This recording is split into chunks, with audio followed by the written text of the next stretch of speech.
So welcome everybody to the June 2022 update. It's been a little while. I think the last one was in January, or actually no, I think we might have done one in March. So the goal is to kind of every 3 to 6 months provide an update when we have interesting things to talk about, and we do have a lot of interesting things to talk about. The market has kind of done its own crazy thing. We've been working on a bunch of stuff internally, and we will probably, the goal is to kind of do another one probably in October.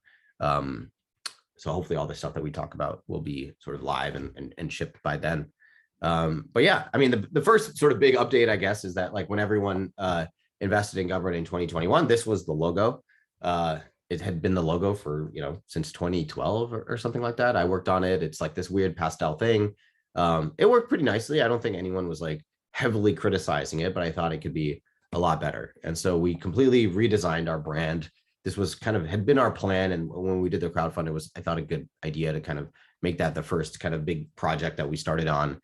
And so we launched this last year. I think it's way better, way cleaner, and just way more memorable. It works better in print. The icon scale at small sizes, like it's just far more professional. And it was a good opportunity to basically like rebuild Gumroad almost literally from the kind of the ground up. Like we kind of started from scratch. CSS, HTML, like our design system is completely new.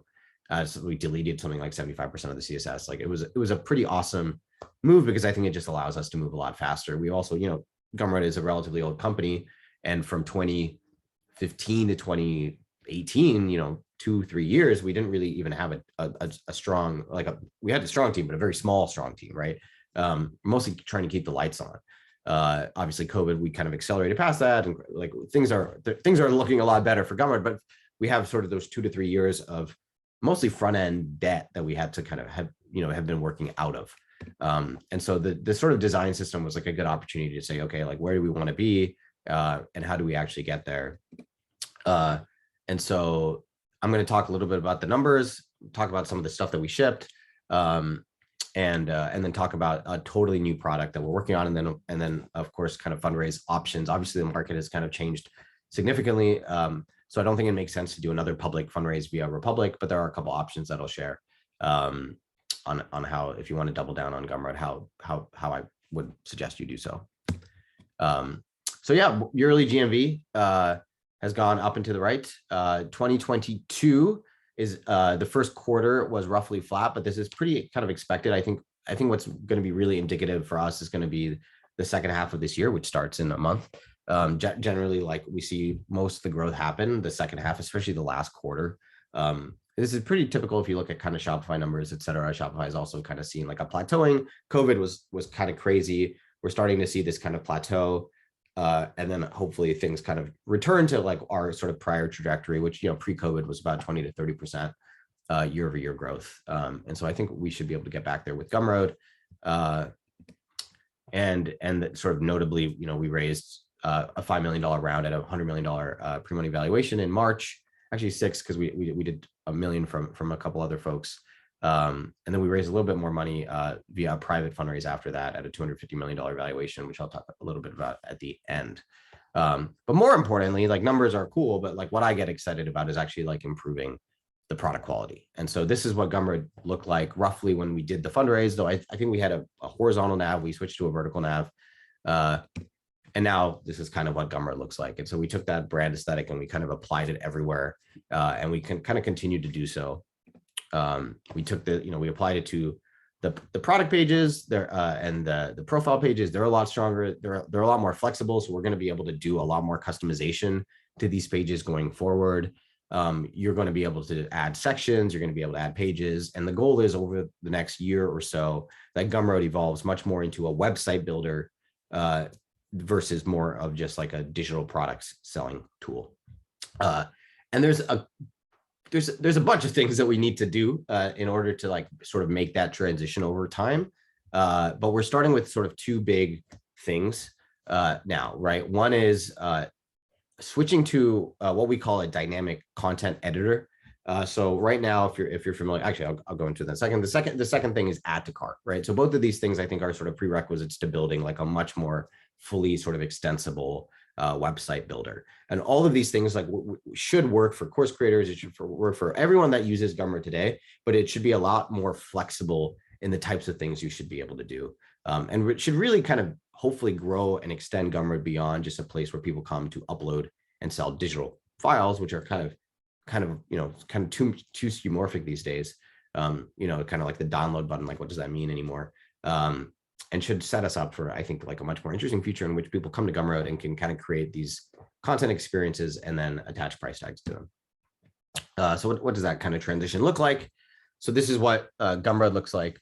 What we're working on now, which is adding a new content tab to every single product page. So currently content is kind of a subsection of product, right? It's sort of not considered as fundamental as the rest of the UI.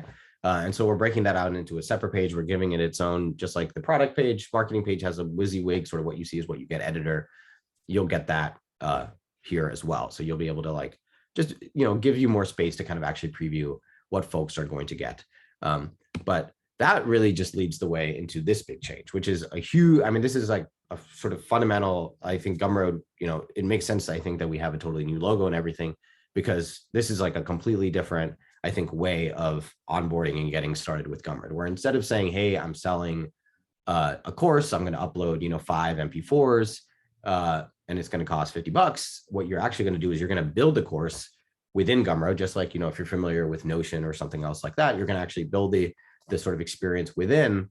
And if you want to upload files and videos and all of these sorts of things, you will do that just by dragging and dropping. And everything will still work. You'll still be able to do all the things that you were able to do before, but it's going to live within these pages, right? And it's going to be a lot easier once we do this to say, hey, if you bought this product, you could get access to these sorts of pages. And we'll automatically build these sections on the side, and we'll be able to track completion and all of these sorts of things that when you download, you kind of like are done with Gumroad, right? And I think the way that everything seems to be headed is like, no, this is all kind of living in the web. It's all kind of free form and dynamic. And I've, generally with files, one thing that we've seen is that once you create a product on Gumroad, you're kind of done. You can of course go in and upload, change the files, edit, etc. And many people do. But it's kind of a pain, right? Because you basically, let's say you upload a video and you want to change something. You have to kind of like download the video, change the video, save the video, export the video, re-upload the video, right? Allowing more and more of that to actually live within Gumroad, where you can just go in and just update it, and there's no save button, right? It just works. I think is going to just level up the kind of like the ability of the content offerings that people are going to be able to provide, which I'm pretty excited about. The other big change is add to cart. And so we're going to add to cart into Gumroad. We had like a light version of this, but we're really building it out. It just turns out that the things that people really need for us to kind of keep scaling and keep supporting larger and larger creators as they scale themselves is just a lot more functionality, right? So you're going to see something that looks much more dynamic and allows for things like discount code application, quantity, changing of tiers, all of these sorts of things. The other thing that's sort of changing on a macro level is all of these countries and the EU are sort of getting, having more and more sort of guidelines, constraints, restrictions around what you can show, privacy, taxation, things like that. And so we kind of need a place where we can put all of this. The other unlock that this gets is once we have a dedicated page that contains checkout, we can get rid of all of this stuff from the actual product pages, which should make them a lot faster. And that should also allow for more analytics. One of the big kind of constraints with Gumroad is because everything lives on a certain page, for sort of security, we don't allow for people to say, hey, we want to track like what everyone's doing on this page, because it means you might be able to like see what information they're typing in their email, right, or credit card, or things like that, right? And so having this kind of will be a Gumroad sort of page that we kind of control and won't have analytics, or at least it's sort of filtered through us. And then the product page will allow for once we do this, that the flexibility that we're currently working on with the content that you get after you purchase. I can imagine bringing that actually into the front end. So you can imagine like kind of the Gumroad product experience ends up being almost like 2 WYSIWYG editors with like a checkout page in the middle, right? Where you have like a super customizable marketing page for your product. You can, you should be able to attach a custom domain to it. Then when you hit checkout, you're taken to this page, which you'll be able to customize, but it'll be more kind of standardized, kind of similar to Shopify or something like that. And then when you hit buy and you're done, you're kind of taken to whatever you paid for, right? And I think that's just going to be a way better, more native kind of experience. So that's kind of like the core sort of shifts that we're making at Gumroad. Oh yeah, gifting. The other huge change is we've been doubling down on our marketplace, which we call Gumroad Discover, which has been going quite well.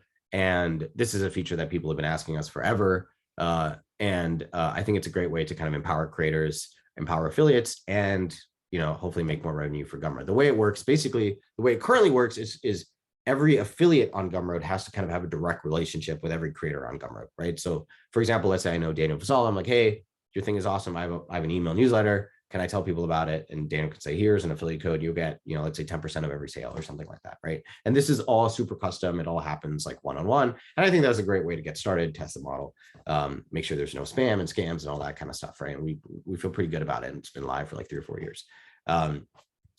I think the next step is to do something that affiliates really want, which is to say they want to be able to go to, and creators want this too, but they want to be able to go to creators and say, hey, can I be an affiliate for you?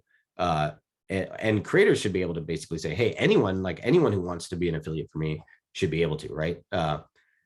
Daniel should not have to kind of approve every single person. And so that's like a really big shift that we're making, is that people, obviously it's going to be opt-in, but you'll be able to say, hey, anyone who wants to be an affiliate for me can, and they'll make 10% of every sale automatically. And so this should allow, in theory, like tens of thousands of products that are already doing really well to kind of become, potentially a new revenue stream for people who have audiences, but maybe don't have products that they want to sell of their own, or they feel like, hey, I don't want to, this product already exists and it's amazing. Like, I'd rather just tell people about that. I think this could be pretty cool. I could also imagine it, so maybe getting ahead of myself a little bit too much, but if you kind of combine this with like the new profile customization that's going to be able to happen, and the new add to cart experience, I could totally see something like, if you go to, on this page, you might have like more like this, right? That's pretty common. You might surface your own products. You might be using it for upsells. But I totally think creators should be able to say, hey, well, actually, almost like a blog roll back in the day, where you recommend other people's content. And then if people choose to add that to their cart and check out, then you can get a commission on that, right? So I think that can be pretty awesome too. Okay, I think that was a lot of talking about what I want to do at Gumroad. I want to make sure that before I talk about the new thing that we're working on, if anyone has any questions, please type them into the chat and I will answer them. But if not, I'm just going to move on. No questions. Awesome. All right, let's talk about what we're working on next. So you might be familiar, in 2019, I published a blog post called Reflecting on My Failure to Build a $1 billion Company. And one line, this is actually the line that like has kind of been reshared the most, which is, it doesn't matter how amazing your product is or how fast you ship features, the market you're in will determine most of your growth. I think people who saw a bunch of markups during 2020, 2021, and like have kind of been hit by the market, see this, right? Where like there's stuff that you can do. Obviously, like you should build a product and get the product market fit, and these things are all super important. But ultimately, like, if people, like, COVID is going to generate a ton of growth for Gumroad. When people are going back, it's going to plateau. When, it's going to normalize at some rate. Like, a lot of these things are kind of outside of your control. And the best sort of thing to do if you really want to grow is to actually like pick a big market, right? Like you should go find a market that's larger and go solve kind of a new problem for them. And Pratham has a question, so let me answer that, and then I'll talk about the new thing. Pratham asks, why does it need to scale as a website builder? Does this mean losing the niche? Yeah, certainly we don't need to. And the way that I think about it is everything that we ship should be Pareto superior, right? So anything that you were able to do previously with Gumroad should not be any worse, but there should be new, better things you should be able to do, right? And so I just think it's better, frankly. I think it's better for everybody. I think the way that, for example, if you want to upload 5 MP3s like you did before to sell, let's say an audiobook or an audio course, you can still do that, right? It's just now you can add text before, after, in the middle. You can add video. You have a more freeform layout, and it's just something that creators ask us, right? Like the way that we generally ship stuff is we ask our creators, both new creators, 0 to 1 creators, and also our top 200 creators who are responsible for a good chunk of the total GMV, and we just say, hey, what should we build? I did this, to our top 200 creators. We got 100 people saying, these are the things that, I'd love if you built. And then we just, kind of prioritize by that. And people just really want this. Like they sort of use Gumroad for certain things, then they use other things for other things. and it would be cool if they could do more of this in one place, right? And if you're running your business on Gumroad, it's just easier to kind of add more things to the place where you already deal with payments, right? So for example, one cool thing is that the website builder will be completely free. Most of these other platforms, Squarespace, et cetera, like they basically all charge, some sort of monthly fee, right? Because we did the commerce stuff first, we kind of have a model that works. Hosting is not that expensive. And so, all of this stuff will effectively be free and subsidized by, our sort of percentage rate. So yeah, and I think, Gumroad has been amazing at the sort of 0 to 1 stage. Like, I think, considering it the kind of the on-ramp to the creator economy, we do a really good job, I think, with getting people started. I actually think the dynamic content editor is actually going to make it even easier, hopefully, for people to get started. You no longer even have to upload anything. You can just type. So that should help a lot. But I think allowing people to kind of customize more and more stuff is going to retain people as they scale and get farther along. They should be able to stay on Gumroad versus say, hey, I can't customize the layout enough, so I have to leave, right? That's less than ideal. So I think that should help. Oh, Dimitri says, what is your take on the creator economy in a recessionary environment and in post-COVID world? I mean, pre-COVID, we were going about 20, 30%, 40, I guess 40% was 2019, which is still, great. I mean, 40% year-over-year growth was like considered phenomenal for like a high growth tech startup. COVID kind of messed with the numbers for everybody for a couple of years. And obviously the Fed, kind of lowering interest rates and stuff. It'll be interesting. I don't know. I mean, I personally think the creator economy is like a 100-year trend, right? Like, I think it's this idea that, before the creator, before Gumroad, there was like WordPress, right? And before WordPress, there was like Blogspot. And, like there's a kind of consistent trend of people should be able to reach and sell things to the people directly that they know and love and talk to them directly, right? Without intermediaries. I think long-term, this probably ends up in sort of like Web3 crypto land, right? Like 20 years from now or something like that. Like, my suspicion is that like even Gumroad and stuff have completely adopted to become almost like protocols or something like this. But really hard to say what that looks like, right? I sort of think that, people will continue to become more independent, more entrepreneurial, more people will start businesses, online businesses, software businesses, as it gets easier and easier to do so. There's certainly a lot of supply chain issues that are making it harder to do so right now, right? So Shopify, for example, they do mostly physical products. My guess is they're really struggling because a lot of like new kind of small businesses, like they really rely on that pipeline. Digital content, I would love to think that Gumroad is sort of quote unquote recession proof, right? Because I would love to think, and actually the new product too, but Gumroad is all about flexibility. It's all about being able to make a supplemental income stream. So I would like to think that, in places where people need to make more money, they kind of prioritize that. Like, Gumroad should do well. Actually, this was my thesis when Gumroad was not doing that well in like 2015. And the reason I didn't, we got some acquisition offers to sell. And the reason I said, I'm just going to, try to keep running this thing forever, is effectively because I was like, well, at some point there's going to be a recession, right? This was like 10 years into a bull run or something, or 8 years into a bull run that continued for another 5-6 years. But at some point there's going to be a recession, and at that point people will really need stuff like this, and then Gumroad's going to do really better. And COVID kind of showed that in kind of a weird way, because it kind of looked like a recession was going to happen and then didn't. And maybe that's what we're seeing now, is that just kind of happening 2 years later or something.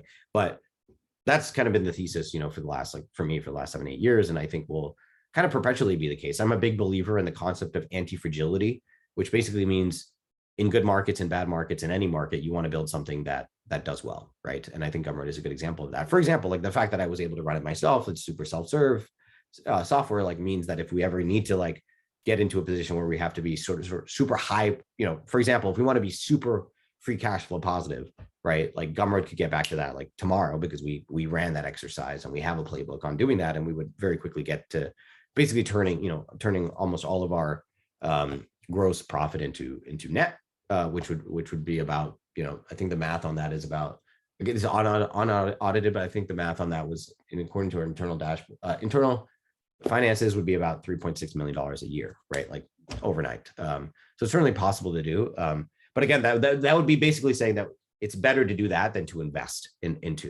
these things that I just talked about. And for me, it's like, no, like we should invest in those things, because I think that will improve the product whenever it's needed, right? Like we if we can make those bets, I think we should generally do that. And if I think the other thing to mention is a lot of this, it depends on investors. Like, I'm going to keep building. that doesn't really matter to me. But what ends up mattering is like, what does the invest, it depends on who gets the money, right? Like Facebook and other companies can only hire folks if they have that ability, right? And so it really, the market will say, hey, should you be doing R&D or should you be focusing on free cash flow? And generally companies will be forced to listen to the market, right? So I think it's hard to know, but I think of the creator economy as like a super long-term trend. Like, is Substack, Patreon, Gumroad going away? Like, no, I very much doubt it. And David, I'll hold your question about the fundraise stuff until the end, if that's okay. So yeah, let me talk about what we're building next. As I mentioned, if the market you're in is going to determine most of your growth.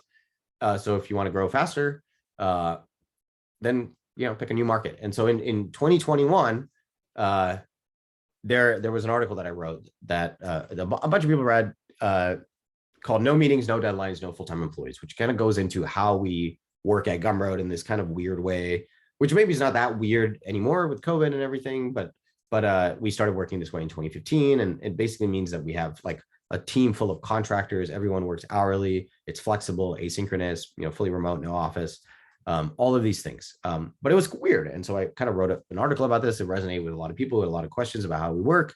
And so that was cool. I published a bunch of our internal documentation, and a bunch more companies have started to work this way. But to work this way is not easy. And so I actually wrote this memo in like 2017, so pre-COVID, like pre-remote, because I rewrote it. I kind of evolved it so it mentions COVID, but basically I sort of was like, when I look at Gumroad and the way that we work, it feels like there's an opportunity to build something here, because basically we piece together, Bill.com, which is a public company that does like mostly B2B sort of accounts payables stuff. We use HelloSign. We send people these like manual PDFs that they sign, then I sign. We have this recruiting process. Like, all of this stuff that we've done is like pretty custom and manual. And there's just not, it makes sense that it's manual and custom because it's not like a common thing, using Bill.com in this way. And like, it's just kind of weird.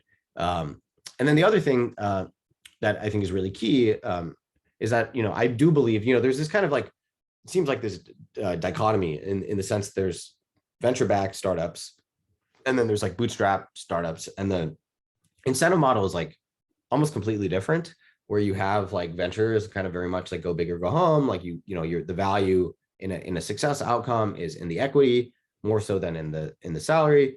But that's super high risk, right? Like that's kind of a very kind of specific kind of bet. And then with bootstrapping, it's kind of like you get paid mostly in cash, like salary.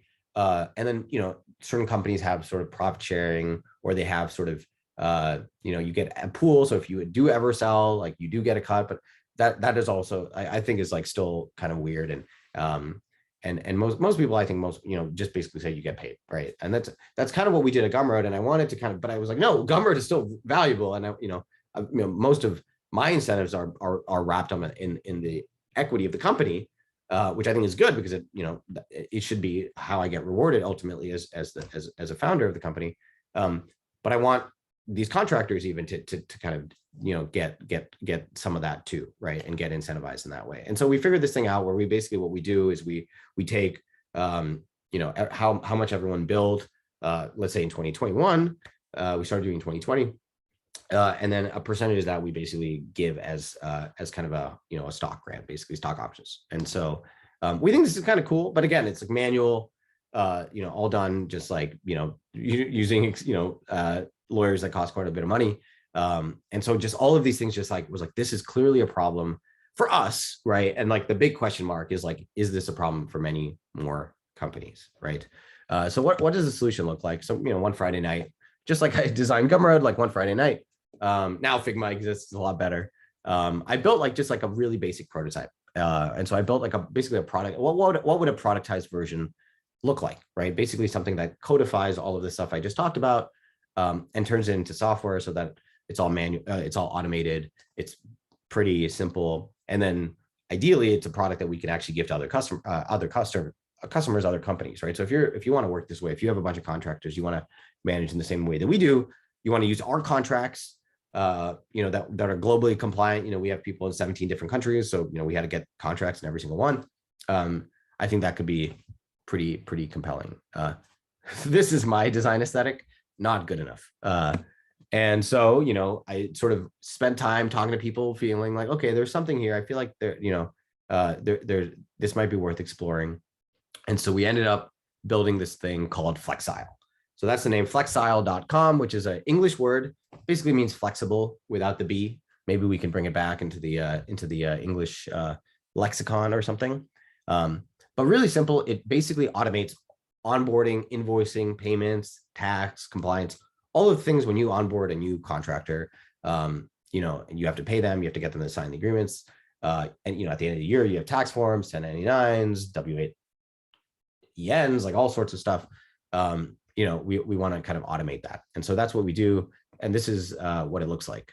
So you get an invite, you know, let's say I invite you, this is what it looks like to a contractor. You get an email from me, you get, you know, your details are on, you know, you're going to work on average about 20 hours a week. This is your comp. This is roughly how much you're going to earn annually.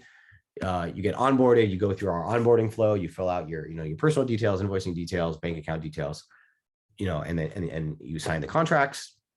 And then once you do that, you invoice via Flexile itself. So if you're familiar with like a FreshBooks and or a Harvest, you can kind of think about it like that, where instead of, you know, currently the flow that almost everyone who's freelance is used to, I assume, is you basically time track in your own platform. It might be, you know, Apple Notes, it might be, you know, FreshBooks.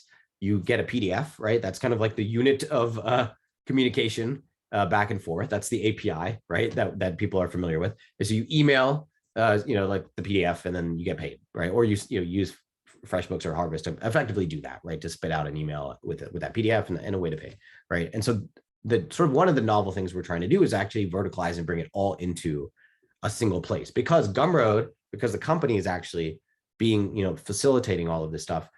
We can kind of centralize this, and then instead of having 50 PDFs that all look completely different, and, you know, you have to kind of go in and like look at them, and, you know, everyone has a different way that they set it up. You can have some nice standards going into this, and all of this data should be sort of rich, right? Instead of a PDF, which is effectively an image, right? You should be able to say, oh, you know, this person worked this many hours on these days on these tasks. And you can imagine over time, we want to keep it super simple. Our goal is to solve our problem first before we give it to anyone else, though you will be able to sign up for a wait list and get access next quarter. But in theory, you should be able to do stuff like, hey, for example, we have Gumroad and we have Flexile. Like, who's working on what? How many hours? How much did that cost?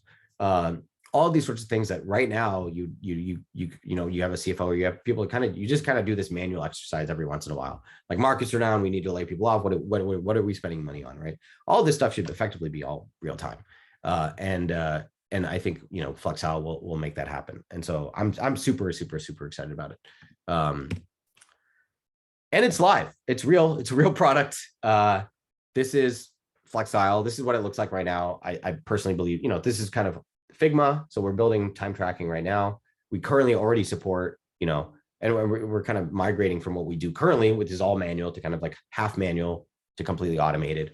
And honestly, it's been amazing. It's been so fun.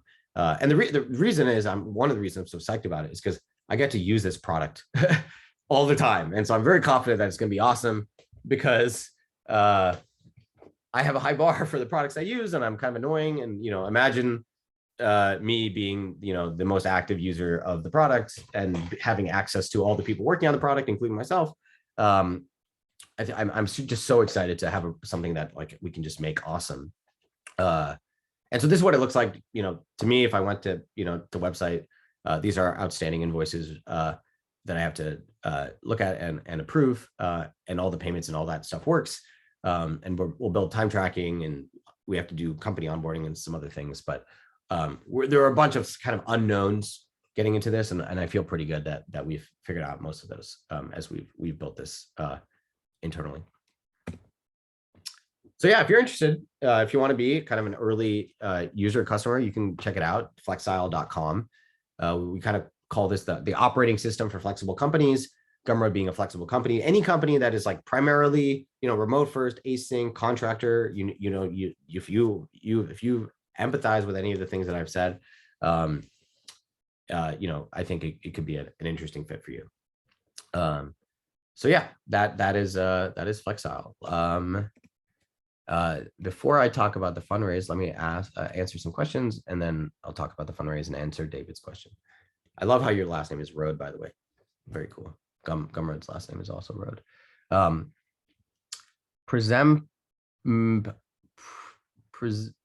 Premise Law, maybe, asks, is Flexile part of Gumroad or a separate entity? Good question. So Gumroad, you can think about this like you invested in an NFT project and you just got airdropped a new project for free or something, right? Like this is 100% owned, by Gumroad. And so effectively, 100% just Gumroad. So effectively, you can think of it like at some point legally, it will be a wholly owned subsidiary of Gumroad. But it is kind of the same designers. You can probably kind of tell there's similarities. We haven't worked on the brand to the same degree that we kind of just went through with Gumroad, so it'll probably look a little bit different when we eventually kind of go live to the public. But yeah, it's kind of cool because it's not the same, right? Obviously, like the user base for Gumroad, the user base for Flexile look very different. But the theme that I see is basically flexibility and freedom, right? Like sort of there's sort of a traditional career path, right? Which is like used to be like you get a job and then you stay there forever. And it's kind of becoming more and more sort of flexible and staggered and free form. And, like you now have, this kind of maybe a portfolio career is how some people call it, but effectively, you work at many companies, you go from here to here, you're building up a portfolio of different things. And ideally, because hopefully with Flexile, you'll be able to earn equity in all these places instead of just like the places that, you have to work kind of full time. And so I think, basically employment and making money just feels so binary, right? You either have a job and you have all the things or you don't. And Gumroad and Flexile, I think, are both kind of looks into maybe a future in which like that's less binary, right? And you can kind of explore more freeform. And I'm just a huge believer in kind of bringing more flexibility and freedom into people's lives. I just think it's really, really important. And especially as, if we head into a recession, Dimitri mentioned sort of a recessionary environment. I personally think, obviously I'm biased here, right? But I personally think like, flexible work, part-time work, I think, being able to like pay people via equity, et cetera, that level of alignment, I hope I should say that becomes much more popular in a recessionary environment where you have to get more lean, more efficient, make your runway last longer. Gumroad's runway, by the way, I didn't say this, is about, we're getting a third-party audit, it's like 57 months, right? So we're good. But there are many other companies who might have to say, oh, we have to, change the way that we're working more aggressively, and maybe, flexible work is one way to do that, right? Without just, again, when you have binary, you kind of go from 1 to 0, which kind of sucks, right? Maybe there's a better way to do that. And yeah, so if you invest in Gumroad in this fundraise, you're effectively investing in Gumroad, you're investing in Flexile, and I would say you're investing in me, right? Because if tomorrow I have another idea, I won't. That's not true. I have lots of ideas. I won't work on anything until Flexile has product market fit and is like clearly successful, right? So like I don't expect the portfolio to go from like 1 product to 10 or something like that. But I will say, that I would love to build more stuff. I like building stuff.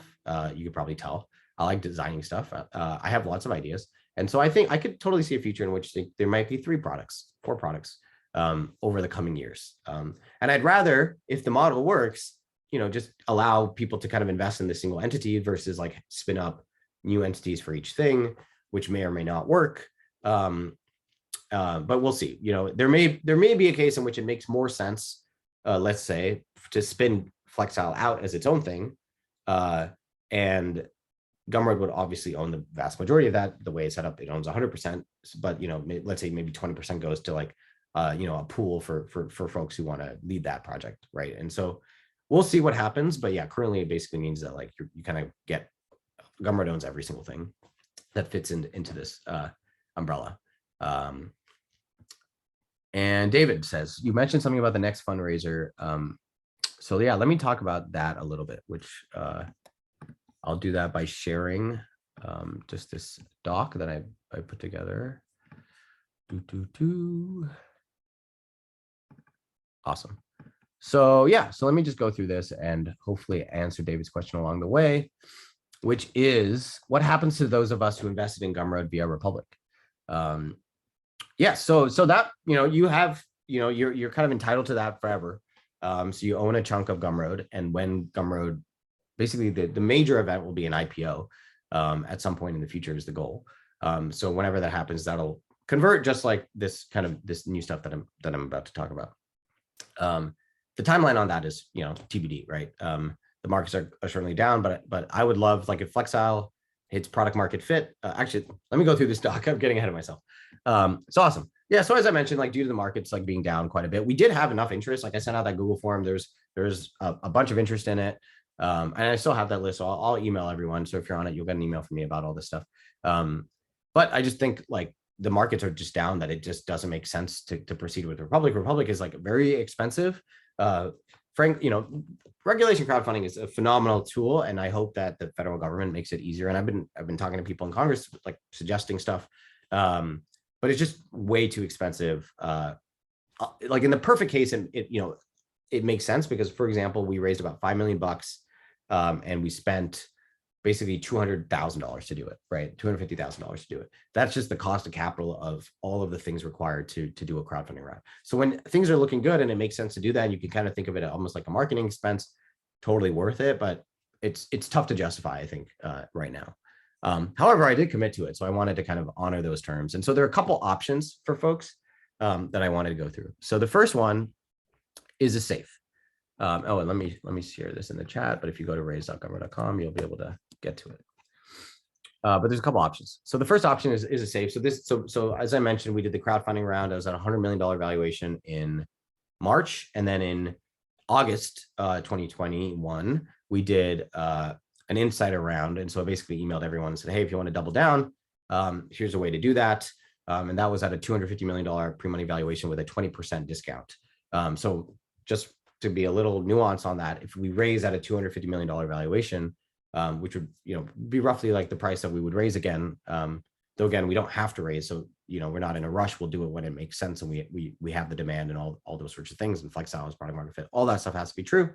But if we raise at a $250 million valuation, it would have been as if you invested at a 20% discount, sort of $200 million valuation, which is the sort of terms that I mentioned prior. So if you're interested in that, fill out this form and I'll send you a link. Unfortunately, it does mean that you have to be an accredited investor. That's the way you get around all of the crazy regulation crowdfunding rules. So you do have to be an accredited investor, but fill out this form. There is an exception where, technically, if you have a pre-existing relationship with me, technically it's a business relationship. So if if you're a Gumroad creator or somebody like that, you should qualify.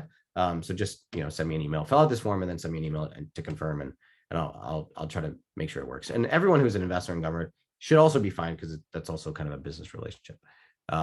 And then the other option is a friend of mine offered to buy a bunch of my secondaries, which are basically, I own a good chunk of the company, about 50% of the company. I've never sold any of it. So it's still, basically most of my net worth. But 11 years in, I feel like it probably makes sense to do that. And so basically at a $100 million valuation, so the same price as the 2021 March, $5 million fundraise that 7,000 people participated in, you'll be able to buy common stock. So that's secondary, which means it's not exactly the same as preferred, which is what the SAFE would convert into.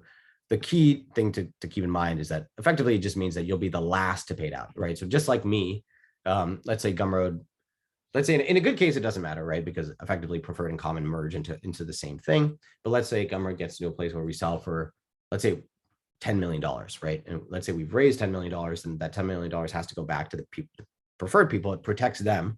Otherwise, in theory, you could raise money and then sell the company immediately and then like make, 50% or whatever. Like, that doesn't make sense.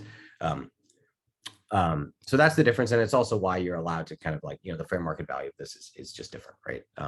So I think this is personally a great deal. Not financial advice or anything, but it's sort of a significant discount, and I think a fair, like, just like when I priced 100 million, which was less than what I think the market would have paid at that time, I wanted to come up with a fair price, because the goal is not to the goal is still, like, the vast majority of when of my net worth will be when Gumroad goes liquid, hopefully, in a few years, with a portfolio of products that include Gumroad, Flexile, right? And maybe something else. And so that's really the event that I'm optimizing for. But I think in the short term, having a little bit of liquidity would be good for me. Like I've been doing this for a long time. I'd like to buy a house. And hopefully it might sort of allow me to like take more risks, I guess, with Gumroad, right? Because if everything is in this thing, then I'm going to play it a little bit safer. And then one cool thing that I want to do is I want to, because these will be actual shares, I'm going to see if I can generate, I should be able to do this. I'm 99.9% confident. But basically you'll be able to kind of get, you know, a representation, the original kind of NFT, right? Like back in the day, you would get a paper certificate, you know, pre-software that said, hey, I invest in this company. And then when they did this transition to software, they literally, you know, you go to your bank and say, hey, I have 10,000 shares of Apple, here's some proof. And they, you know, kind of register it, and then they just rep up your thing, right? And so I thought it'd be cool to kind of allow people to kind of like get one of these, and then hopefully that, you know, that should get you access to kind of how I run the company. Gumroad is obviously a very public company, but there's all sorts of stuff that I share, like these monthly memos that I write to the team, and a bunch of internal documentation. So I thought it'd be fun that if you have access to that, you get access to kind of my, you know, you're kind of in the driver's seat or in the passenger seat alongside me, and you know, you can kind of give me feedback as we try to figure this thing out and build this company together. Risk factor is always important to talk about. So the first one would be that Gumroad cannot rebrand away from, you know, as we talked about in the beginning, a place to upload and sell digital products, and you know, into a place that people can actually have these dynamic products that they build, and websites. I think we should be able to do this, but we'll see. And the other one is Flexile doesn't work because let's say, you know, COVID is ending, everyone goes back to the way that we work. For some reason, like remote work, it doesn't work. So that's a possibility. And then I do want to, the next project, if Flexile works, will be a hardware project that I've been wanting to do for a little while. And so that would be the third sort of project. And potentially that's just way harder than I thought and not possible. Actually, I wanted to go to school for electrical engineering. I ended up dropping out to join Startup Land. But I would love to, you know, a little bit jealous of what Elon gets to do. So I would love to kind of start doing some hardware, but it might just be super difficult. Metrics real quick. We are getting the third-party audit that we already started for the crowdfund. We're almost done with that. So I'll share more of an audited P&L, but basically the high level overview is we're at doing 180 million in yearly GMV. These are based on April numbers, which is the last month that we have done. 10.4 million in annualized revenue. And we're burning about $151,000 a month, and that gives us about 57 months of runway. So about 5 years, assuming like no change. Obviously we can make changes if we need to, but no need to right now. And especially if Flexile works, you know, doubling down, I think will make sense. And then and then success, right? Best case scenario, what happens? Or, you know, great scenario. Well, one, Flexile works. We get product market fit with Gumroad, with other companies. So far, the feedback has been pretty good, but you know, you never know. We get to $1 million ARR in a year. That's my kind of goal or reach goal. If we do that, then it gives me confidence to ship more products. And I would love to basically turn Gumroad Inc., right? And, you know, Gumroad will now be one of many products. And my goal would be to turn Gumroad into something I like to call like the software and hardware lab, like a place to kind of incubate more and more things. Spin them out, hold them, depending on what that goes. And, you know, shorthand for that would be SHL. And if we decide that we need more capital, and this could be potentially the next fundraising milestone for us, is we would use Reg A Plus, where we could raise up to $75 million and really finance, you know, double down on those projects ourselves, right? There may be a case in which we decide, oh, it's better to like spin each one out and do a, you know, crowdfunding round dedicated to that project. So there's other options, but I think this is a pretty good sort of case study of what success looks like for Gumroad. So cool. Let me go through and answer other questions that people may have.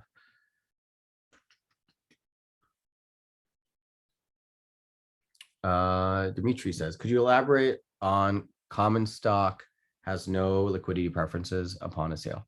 Yeah, so basically what happens, right, is when you get preferred stock, which is what, like, let's say a venture investor gets, the core protection is called a liquidity preference, right, which basically says you have to get paid 1x, or it could be more, but, you know, standard would be 1x. You know, so if you invest 10 million, you have to get paid 10 million first before the other folks who invested before you get paid, right? And so this protects like the last investor. So if you imagine you raise 10 million, let's say you raise, 10 million at $100 million valuation, and then you raise 10 million at a $200 million valuation, and you sell for 100 million, right? What ends up happening is the 100 million, 10 million of that goes to the 200, then 10 million goes to the 100, and then the rest gets divvied up. So in that case, it, like the person who was last gets a little bit of protection, but it's really protection in the case of like the company selling for, let's say, $20 million, right? You raise it 100, and then you raise at 200, and then you sell for 20. So that's not a great case scenario. But in that case, all 100%, so 10 million would go to the 200 million investor, 10 million would go to the $100 million investor, and then 0 will go to the founders and the anyone who holds common stock. So that's kind of like the way to think about it.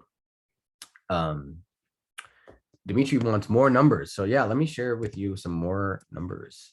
So I'll send you all this. This is what I use internally. It's a little uglier,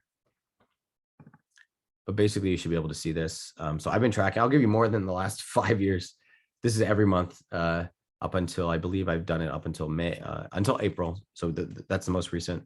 But you can see all the GMV revenue, all these sorts of things that we've done. You can see our creator earnings per month, and like compare them to whatever else. So you can kind of see, like, this is kind of the beginning of COVID.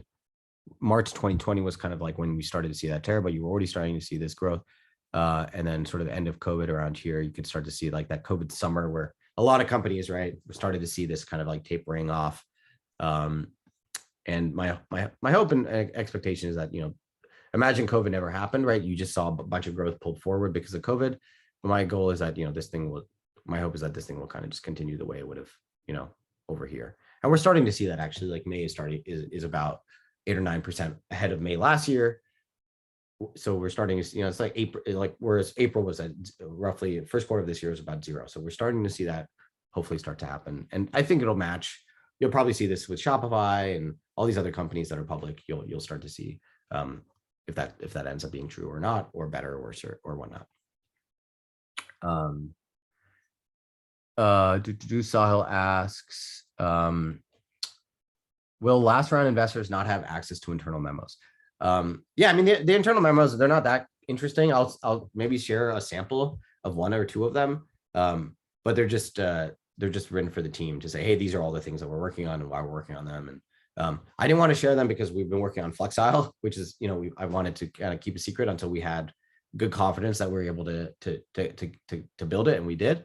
And so now I feel more comfortable. So I'll share a bunch of them. But I do want to kind of hold stuff back so that I don't give everything away to everybody. I also find that when I give everything away, it's sometimes hard to give feedback or get feedback, I should say, versus if I'm like, hey, I'm sending it to you. Do you have feedback? Like it. And so I want this to be more of a conversation, right? Instead of, like I could imagine doing like, let's say in the Discord, like a monthly Discord where I go through the update and talk about kind of what we're working on and what we've learned and how I'm thinking about things, et cetera, right? So we do the quarterly, maybe public board meetings, which are every 6 months, every quarter, that are more like public facing, more marketing, more about features and stuff. And then the internal stuff would be more like, why did this break? Why did we, why did this not work? Why did we have to change directions? And more like post-mortem-y, and stuff like that. So we'll see.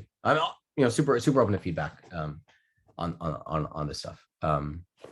And Christopher says, is there a minimum purchase amount? Fill out the form, but we'll see what, based on demand, I have to check, but my guess is either probably 1,000 or 10,000, depending on what it looks like. The only issue I would have with the smaller amount is it just ends up being a pain to do it for, depending on how much, if there's like hundreds of people, thousands of people, there was 7,300 investors in the last round at $100 million valuation. So like that would be difficult to do again. But the market's down, so we'll see. This is kind of a doubling down opportunity for people who are really like, bullish on me and Gumroad and want to be involved for a long time. So we'll see what the interest level looks like. Oh man, Premesla again. Sorry, I'll ask you how to pronounce your name in the Discord. Are you not worried about last 12 months performance? No, I mean, one of the great things is that I've been super public and transparent about the numbers since the beginning. And actually, when I started sharing, actually, I'll show you. I get to this article. When I started doing open financials, I talk about opening up about our financials right here, and why I did it. And you can say here, we were not any of these things anymore. It was easier to share that information. We're profitable, and a no growth month won't change that. Well, technically, we're not profitable. I guess we have 57 months of runway. Yeah, I just love the idea of being super transparent with people, and as long as we're what Paul Graham calls default alive, and like we're fine, like, and we get to hire awesome people and build an amazing product for our creators. I don't see a problem. Maybe there's a case in which, like, I don't know, people churn from Gumroad, like that would be more concerning. But that's not what we've seen. Like, for example, if you look at our cohort analysis, this is a little bit out of date, but if you look at our cohort analysis, there's like generally every cohort is stronger than the last cohort. 2020 was obviously kind of crazy. So we saw this huge spike. And probably generally what we see is it settles around, probably settle around here. So sort of, eternally the creators who sign up kind of will retain on Gumroad. So I think as long as that like that happens, I'm not super worried about the feasibility of the company or anything like that. And 99% of my net worth is in this thing. So if I'm not worried, hopefully that's a good thing, or maybe I'm delusional. Who knows? Manish asks, will Flexile work for internationally distributed workforce as well? Yes. So it's going to be for US based companies only for now, for the beginning. Like Gumroad, Gumroad is a US based Delaware C Corp, but that's kind of what most startups are, and kind of what I would recommend for everybody, kind of starting a company and that plans to issue shares. And but contractors should be able to be anywhere. So for example, Gumroad, we have contractors in Austria, all over the EU, India, Dubai, United, Arab Emirates, New Zealand, Taiwan, Brazil. We have 2 people. Brazil, by the way, is a pain in the butt.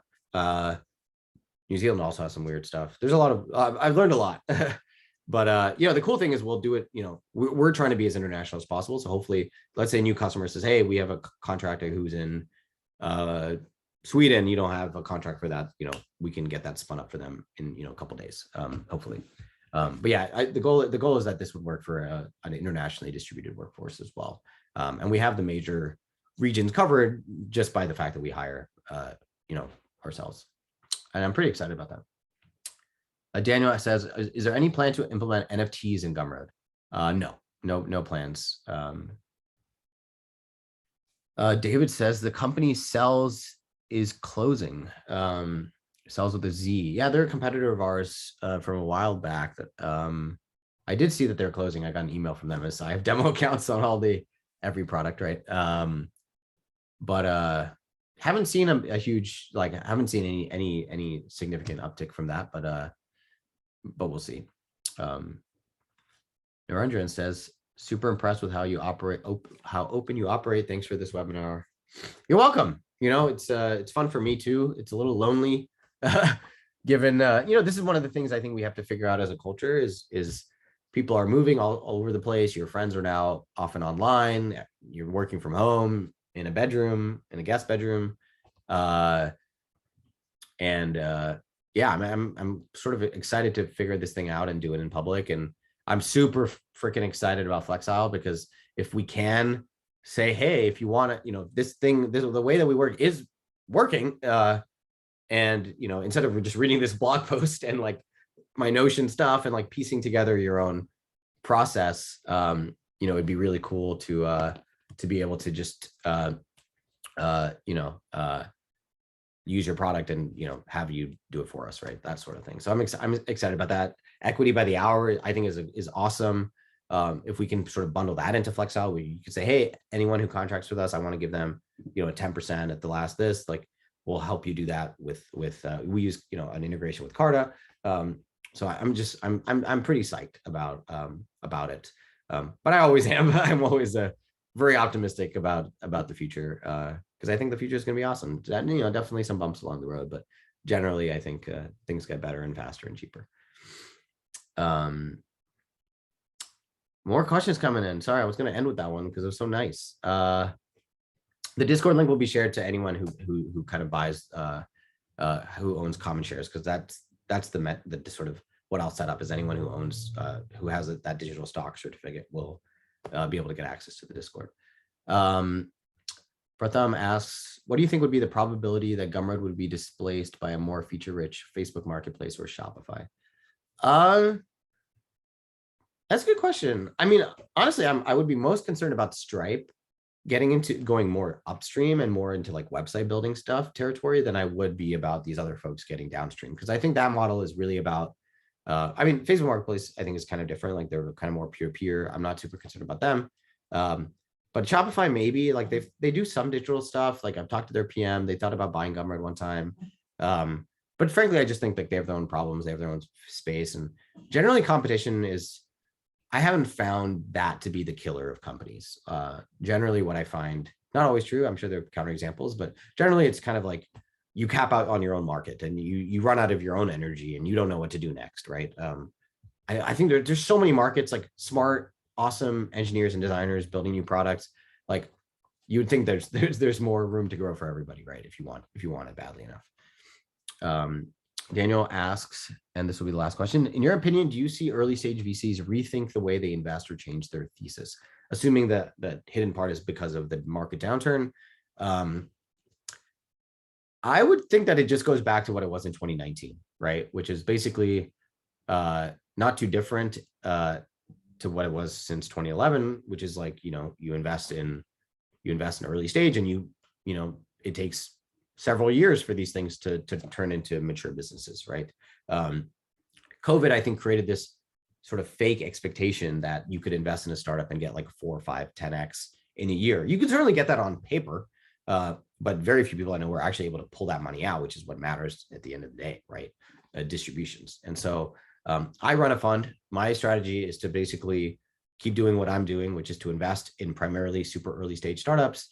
I've always been able to get great valuations. Like I think the people who are probably in trouble the most in terms of the portfolio are people who really double down on really expensive companies, later stage stuff. I think that can be trouble because we're working on the arbitrage of private public valuations, and that has kind of shifted. But I think if you're investing at, for example, the average company I invest in might be at a $5 million valuation, right? Like that's basically the same as it was in 2011 when I raised money for Gumroad. It hasn't changed that much. So I think what is hard and has always been hard is that finding early great founders is really difficult. I think COVID basically created a huge amount of founders who actually didn't fit that criteria, who are able to raise money. I think those people are probably not going to do very well. But I think as long as you're really diligent, you're saying no to almost everything that you invest, everyone that you meet, you should be saying, no to most things. And you're just doubling down on like the few people that you really resonate with and feel like they're doing stuff, that's really interesting over the coming decade. They need to, this is not a short-term thing, right? You cannot be thinking in like a 1 or 2 year cycle if you're investing in early stage startups. Illiquidity is a feature, not a bug, right? Like you should really hold this stuff for 10, like I'm 11 years into Gumroad, right? Like that time horizon, I think is healthy. Otherwise you just go insane, like I don't know what the price of Bitcoin or Ethereum or stuff is. It doesn't matter. I own it, I'm happy to buy it and I dollar cost average into it and all that stuff, but it doesn't matter to me. It only matters, if and when you sell, which means like, and I'm almost 30. So like I shouldn't be pulling, generally I spend my income, like I spend a portion of my income. I should not be pulling money out of what I consider investments at any point in the next 30 years. Like, that's roughly my time horizon. Is about 30 years is when I start to, I'll hit 60 and maybe have to, change things, or science gets a lot better and I can keep going for another 10, 20, 30 years, right? Like we're still very early into this. Like I think people who are thinking about the market being down, it just unless you're 65, 70, shouldn't matter to you. And honestly, like you should stop listening to people who tell you that it matters, including myself. So maybe this is a good time to to end the thing, I'll send a recap to everybody and upload this video to YouTube and all that stuff. Thanks everybody for tuning in. It was great to hang out.